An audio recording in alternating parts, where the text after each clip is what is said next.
Hello দর্শক শ্রোতা ভাই বন্ধুরা, আশা করি সকলে অনেক ভালো আছেন। আমি অনেক ভালো আছি। আজকে আমি এই মুহূর্তে যেতে চলেছি তিস্তা নদীর পার। আর গ্রামের রাস্তাগুলো অনেক সুন্দর হয়। আমরা আঁকাবাঁকা মেঠো পথ দিয়ে চলে যাচ্ছি তিস্তা নদীতে।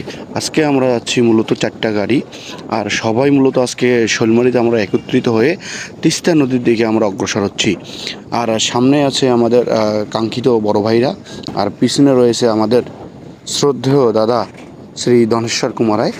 আর সেই সঙ্গে আমরা আজকে মূলত সবাই মিলে মিলন মেলার একটা রূপ দিয়েছি। গ্রামের আঁকাবাঁকা মেঠো পথ দিয়ে আমরা চলে এসেছি তিস্তা নদীর পাড়ে, এবং তিস্তা নদীর পাড় দিয়ে আমরা গাড়ি নিয়ে চলে যাচ্ছি আমাদের কাঙ্ক্ষিত স্থানে, যেখানে গিয়ে আমরা আসলে আজকে অনেক ফটোশ্যুট করব, ছবি তুলব।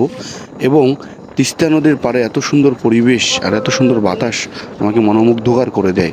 আর সেই সঙ্গে আমাকে গাইতে ইচ্ছা করে, তিস্তা নদীর চিকন বালারে জলপাই ধরে ঝোকা ঝোকা, টাকা নাইও পয়সা নাইও রে, কি দিয়া কিনিম মুই সাধের জল পাই।